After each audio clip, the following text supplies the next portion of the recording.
bagi orang-orang yang ingin kembali ke jalan Allah Subhanahu wa taala. Yang pertama adalah sesali perbuatan maksiat tadi. Jangan bangga, jangan sampai mujaharah, jangan sampai dengan bangganya menceritakan, saya dulu pernah gitu. Bismillahirrahmanirrahim. Assalamualaikum warahmatullahi wabarakatuh. Alhamdulillahirabbil alamin. Wabihi nasta'inu ala umuri dunya waddin. Wassalatu wassalamu ala asyrafil anbiya'i wal mursalin wa ala alihi wa sahbihi ajma'in. Asyhadu an la ilaha illallah wahdahu la syarika lah wa asyhadu anna Muhammadan abduhu wa rasuluhu la nabiyya wa la rasula ba'dah. Qala Allah ta'ala fil Qur'anil Karim, a'udzu billahi minasyaitonir rajim. Bismillahirrahmanirrahim. Ya ayyuhalladzina amanu taqullaha haqqa tuqatih wa la tamutunna illa wa antum muslimun. Ittaqillaha haitsu ma kunta wa atbi'i sayyi'ata hasanata tamhuha wa khaliqin nasa bil khuluqin hasanin. Subhanaka la ilma lana illa ma 'allamtana innaka antal alimul hakim. Allahumma anfa'na bima 'allamtana wa 'allimna ma yanfa'una wa zidna ilma. Allahumma inna na'udzubika min ilmin la yanfa' wa min qalbi la yakhsha wa min nafsi la tashba' wa min da'watin la yustajabu laha, amma ba'du. Bapak Ibu hadirin wal hadirat jamaah mushola Al-Jauhar yang sama-sama kita selalu mengharapkan rahmat dari Allah Subhanahu wa taala. Marilah kita mengawali di perjumpaan kita yang penuh dengan keberkahan ini dengan bersyukur kepada Allah Subhanahu wa taala atas semua kemudahan, atas segala limpahan nikmat yang Allah Subhanahu wa taala berikan kepada kita semua, tidak kurang dari apa yang telah Allah Subhanahu wa taala berikan kepada kita. Mungkin yang kurang itu adalah rasa syukur kita. Sehingga dengan kita selalu bersyukur kepada Allah Subhanahu wa taala akan menambah kepuasan kepada jiwa kita. Termasuk adalah rasa syukur kita kepada Allah Subhanahu wa taala dibuktikan dengan amal nyata, yaitu berupa amal solih, yaitu berupa amal kebaikan. Terlebih bagi orang-orang yang antusias, yang selalu bersemangat di dalam menimba ilmu agama, Rasulullah Shallallahu Alaihi Wasallam pun memberikan kabar gembira kepada kita semua. Wa innal alima la yastaghfiru man fis samawati wa man fil ardi hatal hitanu fil ma. Sungguh orang yang berilmu itu akan dimintakan ampun oleh semua penduduk langit dan juga penduduk bumi, sampai-sampai keikutsertaan ikan paus pun ingin mendoakan, ingin memintakan ampun kepada para alim, kepada orang-orang yang berilmu. Ini dahsyatnya dari ilmu agama yang Allah Subhanahu wa taala tetapkan untuk kita kaji, untuk kita pelajari. Selain dia mendapatkan keutamaan sebagai ahlul ilmi, selain dia mendapatkan keutamaan petunjuk jalan yang lurus untuk bisa menjalankan kehidupannya, roda kehidupannya sesuai dengan arahan Allah Subhanahu wa taala dan Rasulnya, bonus yang kedua adalah betul-betul dia akan dimintakan ampun oleh penduduk langit maupun penduduk bumi. Nah, maka dalam hal ini perlu untuk kita selalu bersemangat, karena ternyata salah satu pendamping kehidupan kita itu bukan hanya sekedar kita bisa melakukan amal kebaikan, akan tetapi salah satunya adalah dihapuskannya dosa-dosa dan kesalahan yang terkadang karena kesalahan, karena dosa itu akan menghalangi efektivitas atau bisa dikatakan semangat kita di dalam beramal di hadapan Allah Subhanahu wa taala. Jamaah yang dirahmati Allah Subhanahu wa taala, malam hari ini kita akan mengkaji, melanjutkan dari kitab orang-orang yang mendapat rahmat Allah Subhanahu wa taala, yaitu masuk poin yang ke-9. Tidak terasa sudah 8 poin yang sudah kita lalui, sudah kita kaji. Mudah-mudahan sedikit demi sedikit membawa perubahan, menjadikan diri lebih baik, menjadikan diri lebih paham, dan bahkan dengan memahami ayat-ayat Allah Subhanahu wa taala dan juga petunjuk-petunjuk dari para ulama, penjelasan-penjelasan yang gamblang, Allah Subhanahu wa taala akan mengistiqomahkan kita hingga kelak nanti kita semuanya dipantaskan memasuki surganya Allah. Amin Allahumma amin. Yang kesembilan adalah bertaubat dan memperbaiki diri. Para jamaah yang dirahmati Allah, sungguh Allah Subhanahu wa taala ketika menciptakan makhluknya, Allah sebagai sang khalik, ketika menghadirkan makhluknya yang ada di langit maupun yang ada di bumi, menciptakan makhluk terutama yang ada di muka bumi ini semua dengan penuh keadilan. Sehingga orang-orang yang ulul albab akan menganggap kepada Allah Subhanahu wa taala dengan anggapan yang benar, dengan sebuah persangkaan yang baik. Rabbana ma khalaqta hadza batila. Ya Allah, ya Rabbana, tidak ada satupun yang Engkau ciptakan itu sesuatu hal yang batil. Karena apa? Karena sehingga semuanya adalah telah diciptakan oleh Allah Subhanahu wa taala dengan penuh keadilan. Termasuk di dalamnya adalah manusia. Manusia ini adalah ciptaan Allah Subhanahu wa taala yang Allah ciptakan dengan wujud yang sempurna. Maka Allah Subhanahu wa taala menegaskan, laqad khalaqnal insana fi ahsani taqwim. Sungguh telah kami ciptakan, kata Allah Subhanahu wa taala, manusia itu di dalam wujud rupa yang sempurna. Karena ternyata Allah Subhanahu wa taala juga menciptakan makhluk-makhluk yang lain, termasuk di dalamnya Allah menciptakan malaikat. Akan tetapi Allah Subhanahu wa taala hanya membekali kepada malaikat itu adalah akal. Tidak dibekali di dalamnya hawa nafsu, atau tidak dibekali di dalamnya nafsu. Sehingga malaikat akan selalu taat kepada Allah. Dan Allah juga adil, ketika makhluknya taat kepada Allah Subhanahu wa taala, maka tidak akan pernah diazab. Tidak akan pernah Allah Subhanahu wa taala menguji, yaitu dengan siksaan. Nah, maka dalam hal ini para jamaah yang dirahmati Allah Subhanahu wa taala, juga termasuk di dalamnya Allah menciptakan hewan. Yang tentunya itu juga mata'al lakum. Ini juga menjadi bekal bagi kita semuanya. Itu adalah juga termasuk pelengkap bagi kita semuanya dalam kita menjalani kehidupan. Akan tetapi Allah Subhanahu wa taala hanya membekali nafsu dan tidak membekali akal. Makanya wajar kalau dia berbuat salah, kalau dia ini berbuat kekhilafan, bahkan mungkin seolah-olah di luar nalar ya. Karena apa? Ya tentunya akan beda persepsinya ketika dipersepsikan atau ketika dipikirkan oleh manusia. Nah, manusia ini fi ahsani taqwim, itu dibekali akal pikiran, kemudian juga dibekali hawa nafsu. Sehingga ketika manusia itu condong bisa mengendalikan hawa nafsunya, dia menggunakan akal sehatnya dengan dipimpin oleh hatinya yang selalu mengarahkan kepada kebaikan, dan dia condong kepada kebaikan, bisa mengendalikan hawa nafsunya, maka relatif dia akan berbuat kebaikan.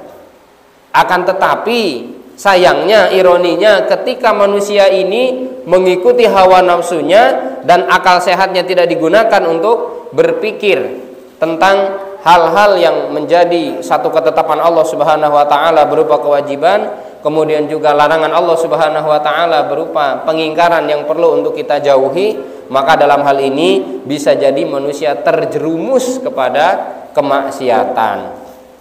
Nah, ini pilihannya. Pilihannya hanya ada dalam diri kita. Kita mau kira-kira mau mengarahkan yang seperti apa? Karena apa? Karena memang manusia ini dibekali secara sempurna.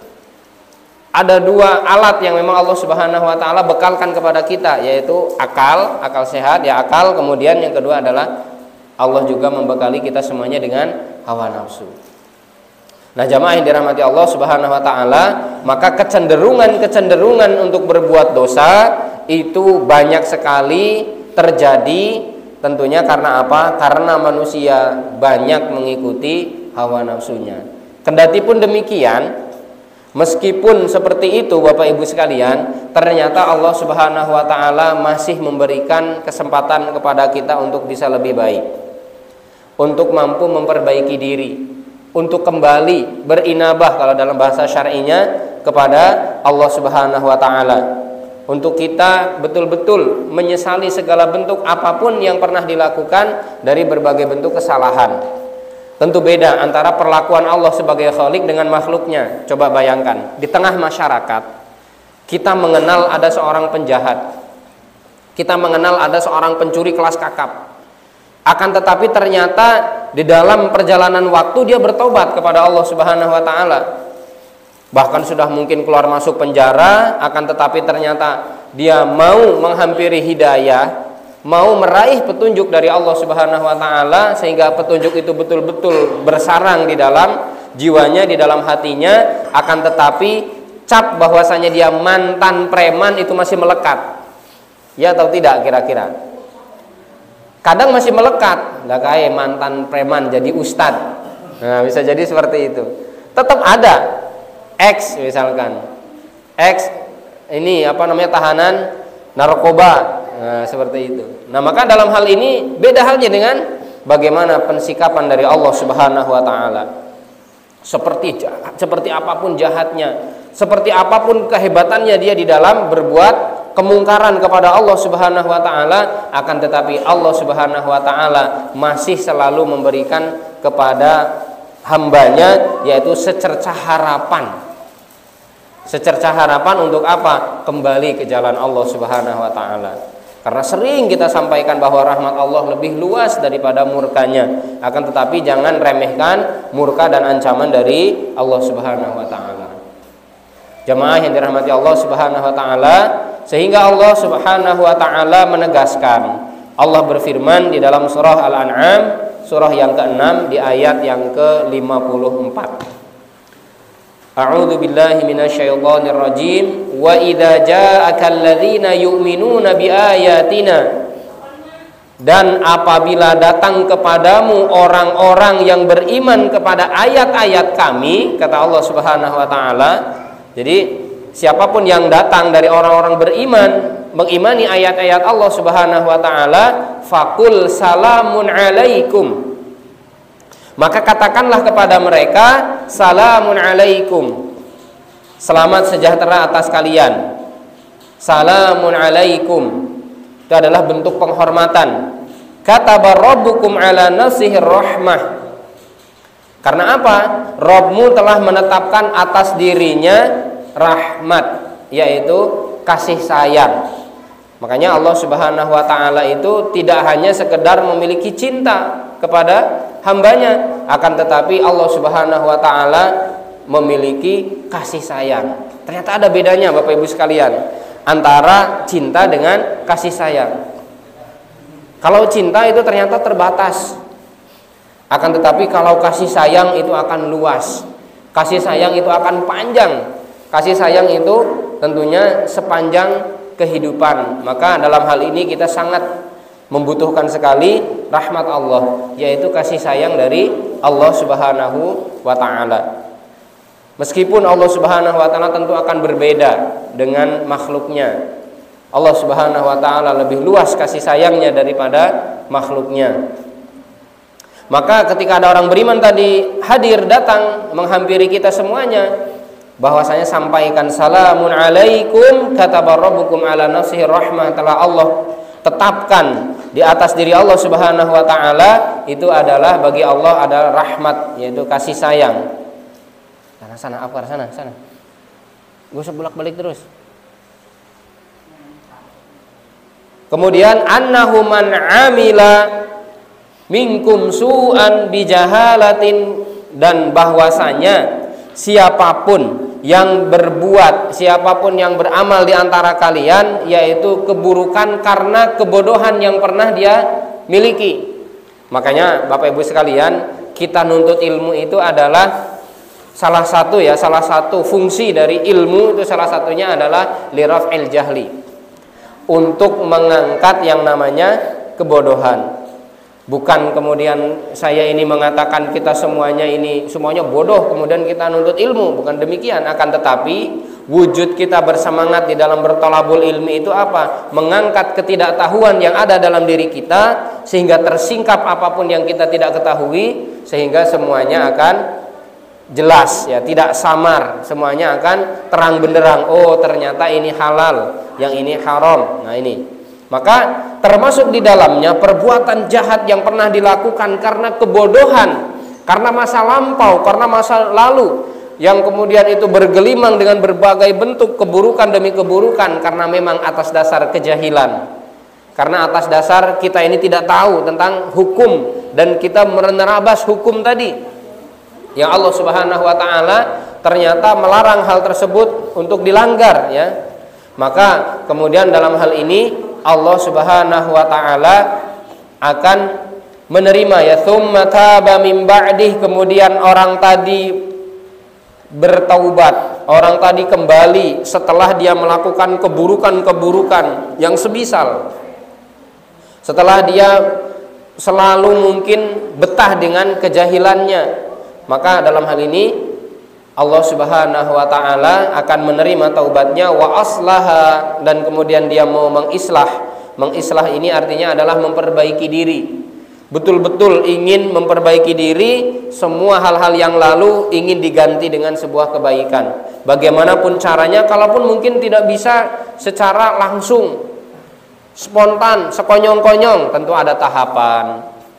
Kita pun yang mungkin membersamainya, misalkan ada di antara keluarga kita, di antara teman kita yang masih dalam proses bertaubat, sabar. Jangan kemudian langsung main embat-embat, main hajar-hajar, itu tidak seperti itu. Semuanya ada proses. Semuanya harus ada tahapan-tahapan, etapa-etapa yang harus diikuti. Salah satunya di sini adalah berikan kabar gembira. Allah Subhanahu wa taala senantiasa menerima taubat hambanya. Dan Allah menutup di ayat ini, fa annahu ghafurur rahim. Allah Subhanahu wa taala menutupnya di ayat ini yaitu dengan penekanan, dan maka ketahuilah, ya, fa annahu, ketahuilah, ghafurur rahim. Allah itu Maha Pengampun juga Maha Rahim, Maha Penyayang. Dan di ayat ini Allah Subhanahu wa taala menggunakan bahasa rahim. Karena ternyata rahim ini khusus Allah Subhanahu wa taala berikan kepada mereka-mereka yang dipilih oleh Allah Subhanahu wa taala, termasuk adalah bagi orang-orang yang beriman. Kalau Rahman saja, Rahman itu Allah berikan rahmat Allah Subhanahu wa taala secara umum kepada semua makhluknya. Mukmin yang kafir itu semuanya mendapatkan rahman dari Allah Subhanahu wa taala dengan nama rahmannya. Akan tetapi nama Rahim ini adalah secara khusus bagi Allah Subhanahu wa taala diberikan. Allah Subhanahu wa taala dengan rela, ya, itu memberikan kepada mereka-mereka yang selalu menjaga Allah. Artinya menjaga Allah itu bukan Allah dijagain, bukan, akan tetapi menjaga syariatnya, menjaga batasan-batasannya, menjaga hukumnya dan juga yang lainnya. Jamaah yang dirahmati Allah Subhanahu wa taala, termasuk tentunya kita berharap untuk menjadi orang-orang yang selalu mendapatkan dari nama Allah Subhanahu wa taala rahimnya, ya, dengan sifat rahmatnya. Kemudian Syekh Abdurrahman bin Nasir As-Sa'di rahimahullahu taala, beliau mentafsirkan, menjelaskan ayat ini dengan cukup detail. Apabila orang-orang yang beriman kepada ayat-ayat kami datang kepadamu, maka katakanlah salamun alaikum. Maksud dari salamun alaikum adalah jika orang-orang mukmin datang kepadamu, maka hormatilah mereka. Saking mahalnya orang beriman, Bapak Ibu sekalian, ya. Betapa mahalnya, betapa berharganya, betapa tingginya kualitas dari orang-orang beriman di hadapan Allah Subhanahu wa taala, meskipun mungkin kalau di dunia itu kurang diperhitungkan. Akan tetapi Allah Subhanahu wa taala memperhitungkan bagaimana kualitas mereka, sehingga ketika ada orang beriman itu hadir, ketika mereka itu menghampiri kita semuanya, maka berilah kepada mereka penghormatan. Dalam wujud apa? Karena Allah Subhanahu wa taala juga memuliakan mereka. Allah Subhanahu wa taala juga menghormati mereka. Sambutlah mereka, terimalah mereka dengan salam penghormatan. Nah, maka dalam hal ini ada salah satu bentuk keanehan, ya, yang meskipun ini menjadi sebuah nubuah akhir zaman, bahwa akhir zaman itu akan terjadi sebuah fenomena taslimul khosoh, salam secara khusus. Mohon maaf, kalau bukan dengan teman satu circle-nya atau satu komunitasnya, wegah jawab salam. Jangankan menyampaikan salam, jawab salam saja ada yang ogah. Ini bahaya yang seperti ini. Apakah mungkin bersandar di dalam dirinya itu adalah keimanan, wallahu alam. Kita juga nggak bisa memvonis juga, akan tetapi ini rusak ya, seperti ini. Keimanan yang demikian itu rusak karena apa? Wah, dia bukan golongan saya, dia bukan orang saya, bahasanya gitu. Dia nggak ngaji dengan ustadz saya, maka ketika assalamualaikum nggak dijawab. Ada juga yang seperti itu. Mudah-mudahan sudah mulai terkikis ya. Fenomena-fenomena itu mudah-mudahan sudah mulai terkikis. Tapi Nabi mengabarkan ada yang seperti itu nanti akhir zaman. Ya sekarang sudah terbukti. Nabi SAW mengabarkan bahwa akhir zaman itu akan terjadi taslimul khosoh, salam kepada orang-orang yang khusus saja, yang dia kenal. Kemudian juga termasuk tadi yang satu komunitas, yang masih satu pemahaman. Kalau yang sudah dianggap tidak paham, tidak sepemahaman, malas amat mau. Jangankan mengucap salam gitu ya, mengucap salam awal, karena Nabi itu tidak pernah didahului salam oleh sahabatnya kecuali beliau mendahului salam kepada sahabat-sahabatnya tadi. Gak ada yang bisa mendahului salamnya Nabi, artinya adalah beliau itu langsung kalau ketemu langsung responsif, langsung assalamualaikum kepada para sahabatnya. Sampai mau dikejar saja salamnya itu tidak bisa. Nah ini di akhir zaman akan ada yang seperti itu. Padahal kepada orang-orang beriman, kalau kita ini adalah menempatkan iman itu levelnya adalah di atas segala-galanya, maka dalam hal ini beres urusan kita. Dan juga kita bisa legowo ya, hati kita bisa betul-betul salamatu sodar, lapang hati kita, lapang dada kita menerima berbagai bentuk ketetapan dari Allah Subhanahu wa taala, termasuk dalam hal ini adalah mungkin ada perbedaan meskipun masih sama-sama satu iman. Sampaikan kepada mereka berita gembira berupa rahmat Allah dan keluasan karunia-Nya yang bisa memompa semangat dan tekad mereka. Makanya Nabi itu selalu memberikan sebuah support, memberikan sebuah semangat, memberikan tasjih kalau dalam bahasa syar'inya ya. Kepada siapa? Kepada para sahabat, supaya mereka tidak berputus asa. Karena ternyata di kalangan sahabat juga mereka tidak semuanya dalam keadaan berharta. Mereka juga terjamin kehidupannya. Bahkan ada seperti Abu Hurairah itu sampai 3 hari itu sampai kelaparan. Karena mungkin bisa jadi para sahabat juga sibuk dengan keluarganya, sibuk dengan orang-orang terdekatnya. Sampai ahlu sufah itu juga ada yang sempat tidak terpikirkan. Artinya mereka orang beriman, akan tetapi kalau bahasa kita mungkin kaliren gitu ya. Maka dalam hal ini, tapi mereka tidak kemudian akhirnya mengatakan, saya tak keluar dari circle-nya Rasul lah, saya mau keluar dari golongannya para sahabat lah. Oh, enggak seperti itu. Karena apa? Karena mereka menyadari bahwa semuanya memiliki keterbatasan. Maka dalam hal ini jangan jadi jealous ya, jangan jadi kemudian minder atau bisa dikatakan mutungan sampai kemudian akhirnya tidak ikut lagi misalkan. Gara-gara nggak dapat daging kurban misalkan, nggak mau ngaji lagi misalkan. Ini kan lucu itu ya, lucu sekali. Padahal apa? Manusia itu terbatas ya, ada keterbatasan. Maka Nabi itu mencontohkan selalu mensupport bagaimana caranya mereka itu beramal dengan sebaik-baik amal. Kemudian dukung mereka, support mereka ke jalan yang dapat mengantarkan untuk mewujudkan keinginan mereka. Termasuk Nabi itu mewanti-wanti. Kata Ibnu Mas'ud, Rasul menggaris satu garis yang lurus, kemudian Rasul juga menggaris ada garis-garis yang lain di samping-samping garis yang lurus tadi. Dan beliau menyatakan, hadza sabilullah. Ini loh jalan Allah yang seperti ini. Ini jalan Allah yang harus diikuti. Wala tattabi'us subula. Jangan mengikuti jalan-jalan yang lain. Maka ada bedanya para jamaah sekalian. Kalau jalan Allah itu satu, makanya bahasanya sabilun. Mufrad ya kalau dalam bahasa Arabnya, tunggal, tidak jamak. Tapi kalau jalan-jalannya setan itu adalah banyak. Maka dalam bahasa Nabi SAW bahasanya wala tattabi'us subula. Jangan kamu mengikuti subul. Subul itu adalah jamak dari sabilun. Banyak ya.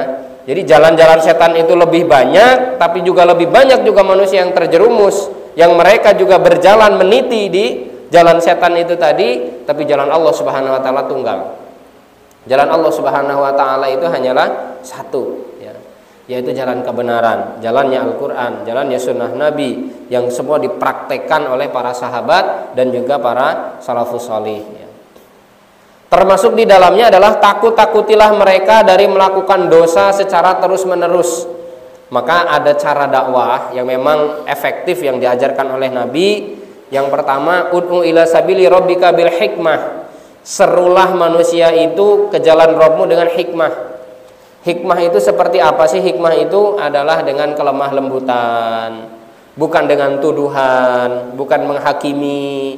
Hikmah, sampaikan dengan kesabaran, penuh dengan kasih sayang, itu hikmah namanya.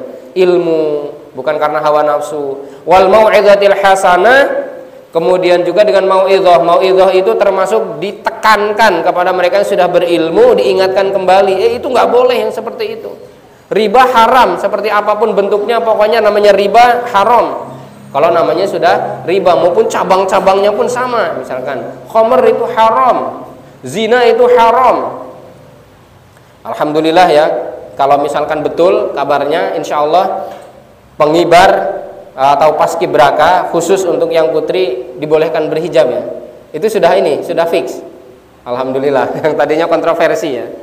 Karena dengan alasan Nusantara, dengan alasan Bhinneka Tunggal Ika, yang perempuan muslimah yang berhijab ketika menjadi paskibraka nanti di IKN akan diminta untuk lepas jilbabnya. Ini tentunya bertentangan dengan Pancasila. Ketuhanan yang Maha Esa-nya tidak dijunjung tinggi itu.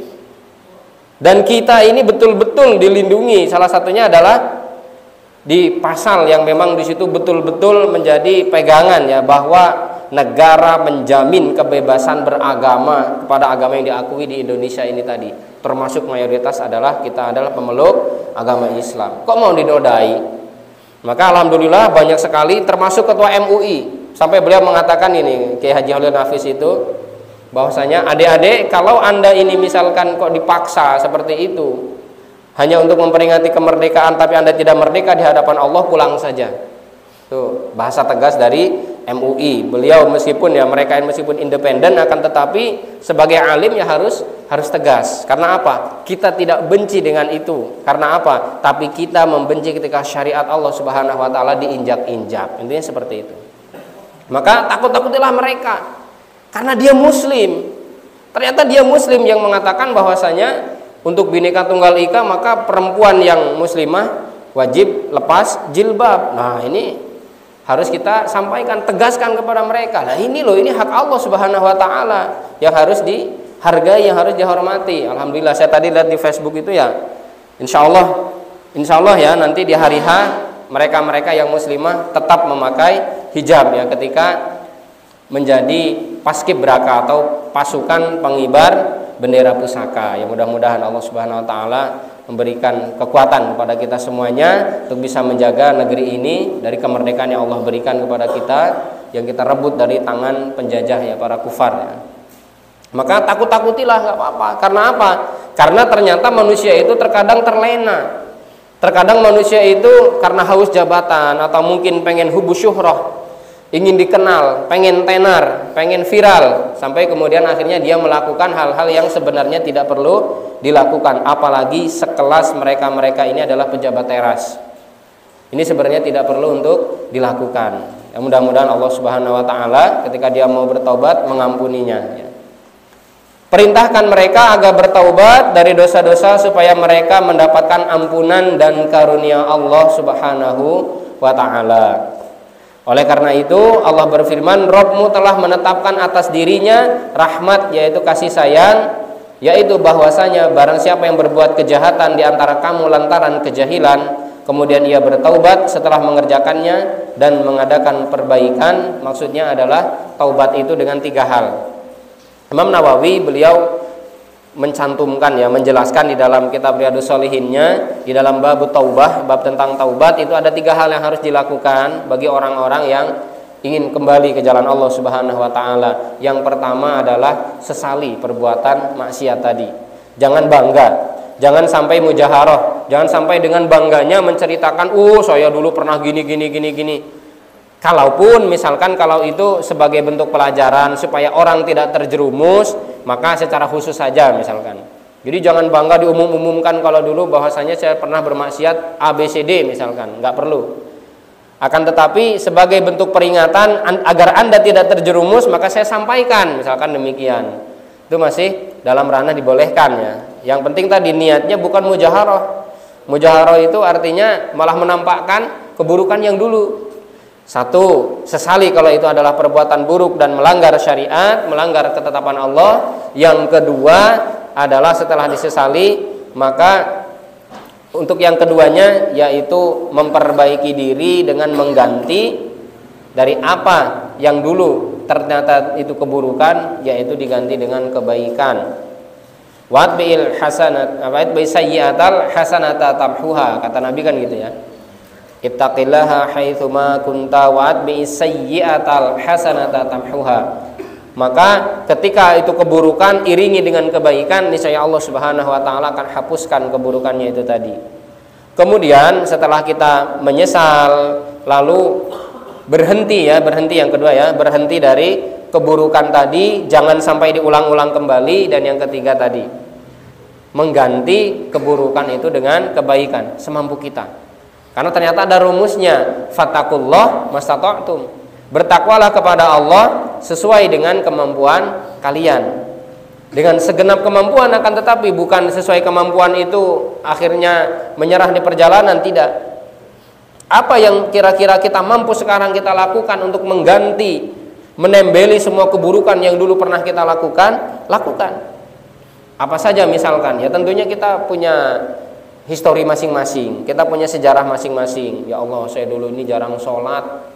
Ya sudah, sekarang berarti sholatnya benar-benar ditekankan. Bagaimana caranya pekerjaan saya ini hanya nunggu waktu sholat, kemudian saya bisa sholat dengan khusyuk. Termasuk saya bisa sholat berjamaah di masjid, saya bisa berjamaah bersama kaum muslimin yang lain. Masya Allah, hebat. Ini taubat yang luar biasa. Karena apa? Dulu ya kita mengenal ada namanya seorang ulama yang bernama Fudail bin Iyad. Fudail bin Iyad itu yang kita kenal mungkin beliau sekarang ahli fikih, beliau juga ahli hadis, beliau juga ahli hikmah. Ternyata dulunya apa Pak? Bapak Ibu sekalian, Fudail bin Iyad itu dulunya perampok. Dulunya perampok dia. Dia tidak kenal kebenaran. Dia tidak mengenal bahwasanya pokoknya setiap siapapun yang lewat di kampungnya Fudail bin Iyad dirampok semuanya. Dibegal kalau bahasa kita sekarang ya. Habis semua barang-barangnya, sampai ke hewan tunggangannya atau kendaraannya tadi juga diambil, dirampok. Sama siapa? Itu ketuanya tadi, Fudail bin Iyad. Suatu ketika ya dikisahkan oleh para ulama tentang kisah taubatnya Fudail bin Iyad ini tadi, ketika beliau ini mau mencuri, mau merampok di rumah seorang wanita. Yang dikatakan wanita ini entah lajang atau memang sedang sendirian di rumah ya. Kemudian dia naik ke loteng, naik ke atas genting gitu ya, sedang mendengar si wanita ini tadi membaca ayat Allah Subhanahu wa taala, sedang membaca Al-Qur'an. Seketika itu karena memang Fudail bin Iyad juga adalah paham bahasa Arab dan tahu tentang bagaimana makna yang dibaca oleh si perempuan tadi. Saya lupa ayatnya ya, tapi itu ayat Al-Qur'an tentunya.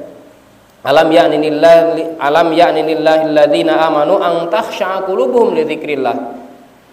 Belumkah saatnya gitu bahasanya, orang-orang yang beriman itu menundukkan hatinya untuk mengingat Allah Subhanahu wa taala. Kapan lagi gitu maksudnya? Kapan lagi sih orang-orang yang masih memiliki iman itu mau tunduk hatinya kepada Allah Subhanahu wa taala?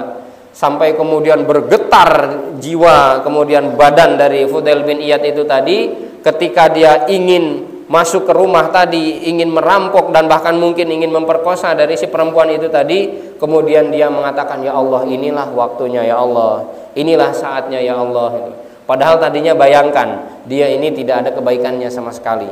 Akan tetapi sampai sekarang siapa yang tidak mengenal ulama yang bernama Al-Fudail bin Iyad, yang dijuluki Abidal Haramain, yaitu pelayan dua kota suci.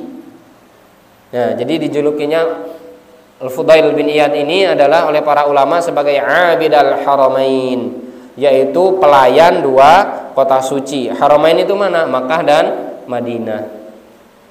Tadinya masa-masanya kelam, tadinya kehidupannya penuh dengan kegelapan, tadinya kehidupannya penuh dengan kenistaan. Akan tetapi ketika dia bertaubat, memperbaiki diri di hadapan Allah Subhanahu wa taala, niscaya Allah Subhanahu wa taala mengampuni. Sudah Isya ya?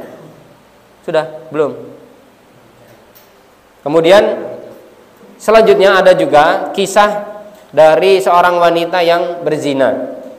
Memang di dalam redaksinya ini ada yang diceritakan berzina dengan seorang sahabat yang bernama Ma'iz bin Malik, sehingga Nabi tidak percaya. Ma'iz gila, Ma'iz ini kurang akal ketika mengatakan dia, ya Rasul, saya telah berzina, tegakkan hudud atas saya, tegakkan had dari apa yang sudah saya lakukan berupa perzinahan kepada diri saya. Kata Nabi, kamu gila gitu. Tapi yang perempuan ini juga ada juga ya redaksi yang lain dalam hadis yang lain yang muttafaqun alaih ya.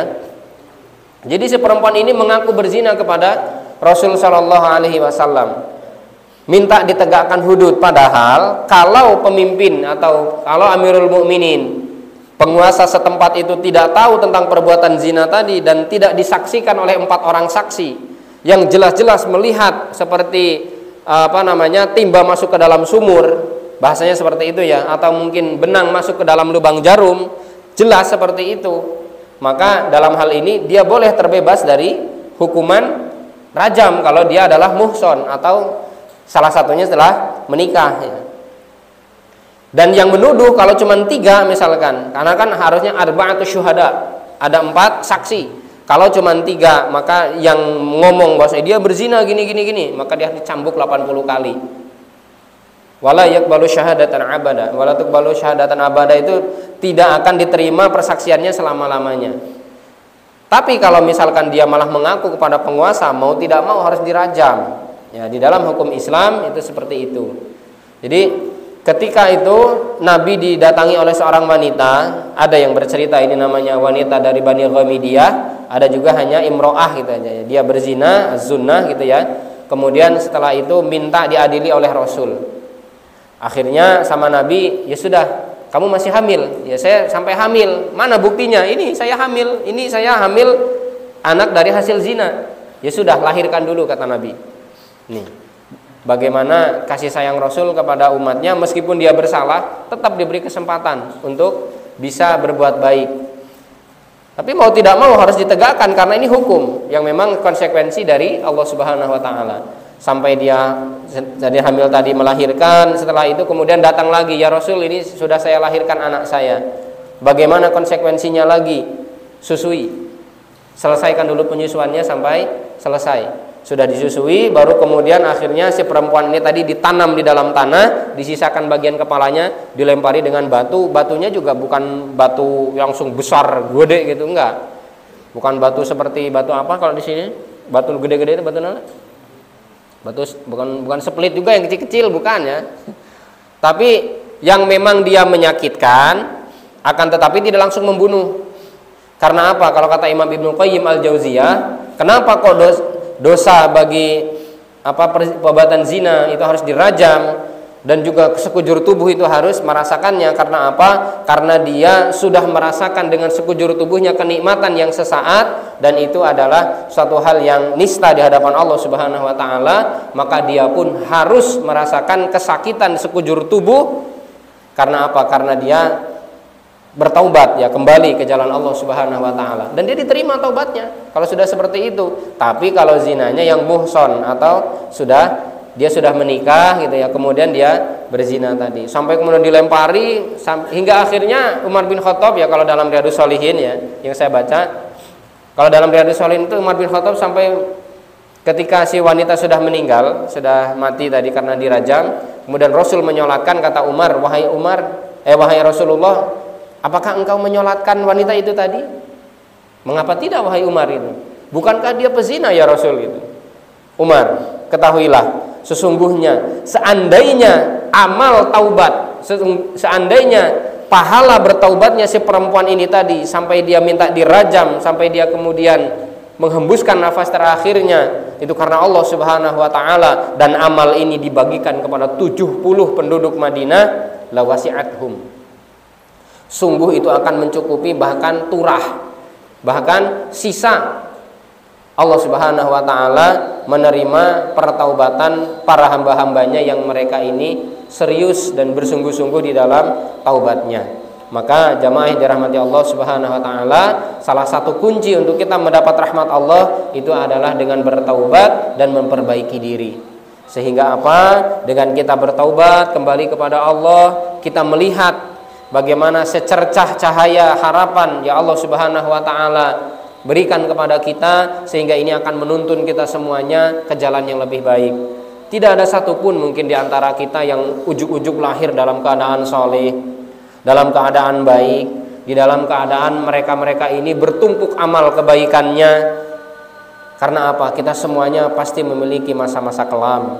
Kita semuanya pasti memiliki histori atau sejarah-sejarah yang mana dulu ya masa lalu mungkin yang ketika itu Allah Subhanahu wa taala memurkai kita, akan tetapi ternyata Allah Subhanahu wa taala ketika kita bertaubat akan menerima dan juga merasa senang dengan pertaubatan dari para hamba-hambanya tadi. Wallahu a'lam bishawab. Jamaah yang dirahmati Allah Subhanahu wa taala, demikian malam hari ini kajian kita, yaitu sampai bab orang-orang yang bertaubat dan memperbaiki diri. Ini adalah orang-orang yang pantas mendapat rahmat Allah Subhanahu wa taala. Jazakumullahu khairan ala husni itimamikum. Barakallahu fikum. Semoga Allah kumpulkan kita menjadi orang-orang yang senantiasa bertaubat dan mensucikan diri, serta kita semuanya akan menempati surganya Allah Subhanahu wa taala.